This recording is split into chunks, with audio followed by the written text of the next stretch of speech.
పరిశుద్ధ గ్రంథం నుండి ఏబు గ్రంథము 34వ అధ్యాయము 10వ వచనంలో దేవుడు అన్యాయము చేయుట అసంభవము, దేవుడు దుష్కార్యము చేయుట అసంభవము అనేసి దేవుని వాక్యం సెలవిస్తుంది. ప్రిలారా, దేవుడు అన్యాయము చేసే దేవుడు ఏమాత్రం కూడా కాడు.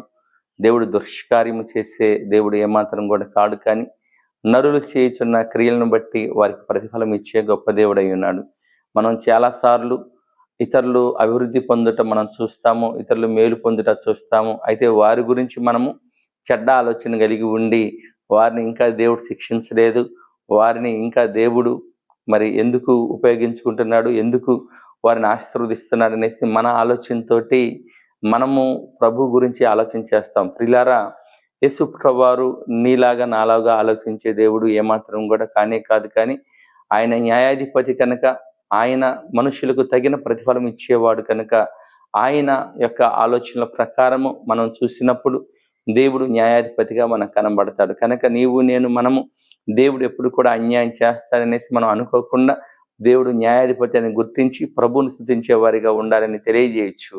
దేవుడి వాక్యమును దీవించును గాక. ఆమేన్.